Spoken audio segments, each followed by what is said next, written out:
আজকে আপনাদের দেখাবো বিকাশ অ্যাপসের মাধ্যমে বিকাশের ভুলে যাওয়া পাসওয়ার্ড কিভাবে উদ্ধার করতে হয়।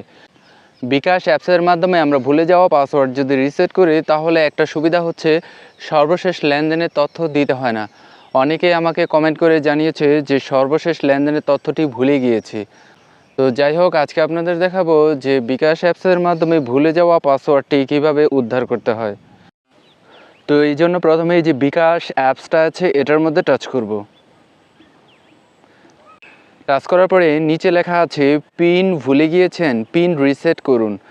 এই যে লাল কালিতে লেখা আছে এটার মধ্যে টাচ করব। টাচ করার পরে যে সবার উপরে হচ্ছে চেহারা স্ক্যান করুন, এটার মধ্যে টাচ করব। এবার নিচে লেখা আছে পিন রিসেট করুন, এটার মধ্যে টাচ করব।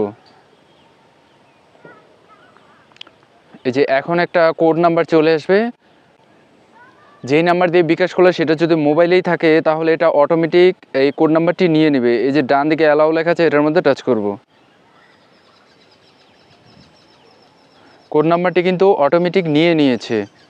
এবার একেবারে নিচের দিকে আছে চেহারা স্ক্যান করুন, ডান দিকে তীর চিহ্ন দেওয়া আছে এটার মধ্যে টাচ করব।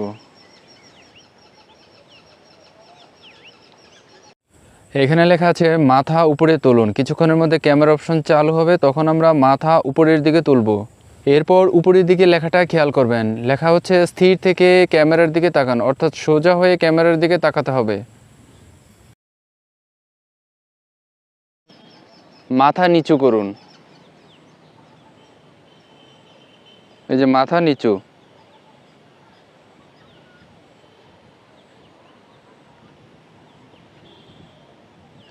তারপর স্থির থেকে ক্যামেরার দিকে তাকান, এবার সোজা হয়ে ক্যামেরার দিকে তাকাবো।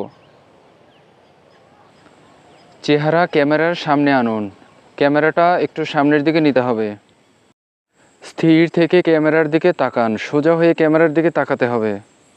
মোট কথা হলো আপনি উপরের দিকের লেখাগুলো খেয়াল করবেন। ফটোতে যেভাবে আপনাকে থাকতে বলবে আপনি ঠিক সেভাবেই থাকবেন। প্রথম ধাপের কাজ শেষ। এবার অস্থায়ী পিন নাম্বার দিন। একটা অস্থায়ী পিন নাম্বার চলে আসবে, সেই পিন নাম্বারটাই এখন দেব। এই যে পিন নাম্বারটি কিন্তু চলে এসেছে। ভালো করে পিন নাম্বারটি একবার একটু দেখে নিচ্ছি। 9521 2 পিন নাম্বারটি দিয়ে দিলাম। এবার নিচে আছে পিন কনফার্ম করুন, ডান দিকে তীর চিহ্ন দেওয়া আছে এটার মধ্যে টাচ করব। এবার নতুন বিকাশ পিন, অর্থাৎ এবার আপনি আপনার মতো করে নতুন করে বিকাশের পিন নাম্বার সেট করবেন। তো আমি বিকাশের নতুন করে পিন নাম্বার দিয়ে দিচ্ছি। নতুন বিকাশ পিন আর নিচে হচ্ছে নতুন বিকাশ পিন কনফার্ম করুন, অর্থাৎ দুই জায়গায় কিন্তু একই রকম পিন নাম্বার দিতে হবে। এবার নিচে হচ্ছে পিন কনফার্ম করুন, ডান দিকে তীর চিহ্ন দেওয়া আছে এটার মধ্যে টাচ করব।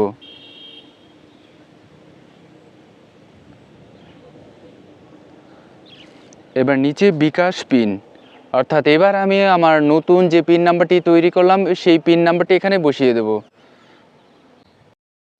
এবার নিচে পরবর্তী লেখা আছে, এর ডান দিকে তীর চিহ্ন দেওয়া আছে এটার মধ্যে টাচ করব। তারপর আপনার নাম সেট করুন, এখানে যা আছে তাই থাকবে, কারণ আগে আমার নাম যা ছিল সেটাই এখানে দেখাচ্ছে। নিচে পরবর্তী লেখা আছে, ডান দিকে তীর চিহ্ন দেওয়া এটার মধ্যে টাচ করব। তারপরে যে শুরু করুন, ডান দিকে তীর চিহ্ন দেওয়া আছে এটার মধ্যে টাচ করব। এই যে আমার পিনটি কিন্তু নতুন করে তৈরি হয়ে গেল। এভাবে আপনারা বিকাশ অ্যাপসের মাধ্যমে ভুলে যাওয়া বিকাশের পিন উদ্ধার করতে পারবেন। বিকাশ অ্যাপস ছাড়া যদি আমরা পিন নাম্বার উদ্ধার করতে যাই সেখানে সর্বশেষ লেনদেনের তথ্য দিতে হয়, এটা অনেকের মনে থাকে না। তো অ্যাপসের মাধ্যমে যদি আমরা করি সর্বশেষ লেনদেনের তথ্যটি কিন্তু আর দিতে হবে না। আশা করি বুঝতে পেরেছেন। পরবর্তী ভিডিও পাওয়ার জন্য চ্যানেলটি সাবস্ক্রাইব করার অনুরোধ রইল। ধন্যবাদ।